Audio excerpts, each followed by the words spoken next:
Welcome to क्रैकेट। आज आपका current में पहला क्वेश्चन है, दुनिया में सबसे ज़्यादा बार डाउनलोड किए जाने वाला कोविड-19 कॉन्टैक्ट ट्रेसिंग एप्लीकेशन कौन सा है।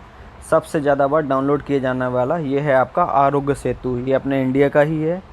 इसमें क्या है, 15 करोड़ से अधिक उपभोक्ताओं और 6.6 मिलियन से अधिक ब्लूटूथ ट्रेस किए गए संपर्कों के साथ भारत का ये एप्लीकेशन दुनिया में सबसे ज़्यादा बार डाउनलोड होने वाला एप्लीकेशन बन गया। ठीक है, कौन सा एप्लीकेशन है? आरोग्य सेतु ऐप। ठीक है, जानते होंगे आप। अब दूसरे क्वेश्चन में चलते हैं। दूसरा क्वेश्चन है आपका, धर्म या विश्वास के आधार पर हिंसा के शिकार लोगों के लिए अंतर्राष्ट्रीय दिवस कब मनाया जाता है? ये 22 अगस्त। ठीक है, किस पे? धर्म या विश्वास के आधार पर हिंसा के शिकार लोगों के लिए। ये संयुक्त राष्ट्र महासभा ने 22 अगस्त को ये दिन इसके लिए नामित किया। ठीक है, इसके लिए धर्म या विश्वास के आधार पर हिंसा के शिकार लोगों के लिए। कब? 22 अगस्त। ठीक है, समझ गए क्वेश्चन दूसरा। अब चलते हैं क्वेश्चन तीसरे में। उत्पत्ति के नियम जो हाल ही में खबरों में देखा गया था किस मंत्रालय से संबंधित है? ये है आपका वित्त मंत्रालय। ये है आपका जो सीमा शुल्क नियम है 2020, इसको अधिसूचित किया है सरकार ने। ठीक है, कौन सा? सीमा शुल्क नियम 2020। सरकार द्वारा हाल ही में उत्पत्ति के नियम के प्रावधान को लागू करने के लिए मापदंड जारी किए गए। ठीक है, ये नियम 21 सितंबर 2020, कब से?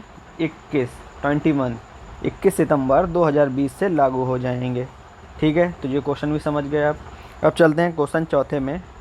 ये है आपका, नवगठित ट्रांसजेंडर व्यक्तियों के लिए राष्ट्रीय परिषद का प्रमुख कौन है? तो इसका आंसर है आपका सामाजिक न्याय और अधिकारिता मंत्री।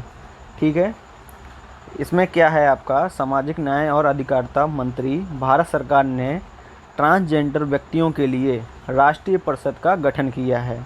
ठीक है, इसमें 10 केंद्रीय विभाग के सदस्य, समुदाय और केंद्रीय विभाग के सदस्य शामिल होंगे। ठीक है, इस परिषद का गठन ट्रांसजेंडर व्यक्तियों अधिनियम 2019 के तहत किया गया है। ठीक है, कौन सा अधिनियम? अधिनियम 2019। ठीक है, अब अगले क्वेश्चन में चलते हैं। क्वेश्चन 5वां है आपका, उपभोक्ता मामलों के मंत्रालय ने राज्यों को सभी योग्य विकलांग व्यक्तियों को किस अधिनियम के तहत शामिल करने की सलाह दी? ये है आपका राष्ट्रीय खाद्य सुरक्षा अधिनियम। ठीक है, इसको कहते हैं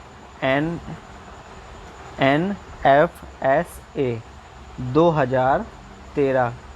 ठीक है, कौन सा नियम है?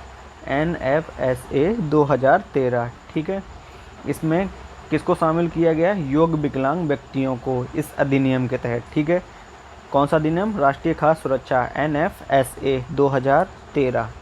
ठीक है, तो आप 5 क्वेश्चन आज के समझ गए होंगे। सारे क्वेश्चन अच्छे हैं, इनको पढ़ लीजिए, याद कर लीजिए। ठीक है, अब कल मिलते हैं। धन्यवाद।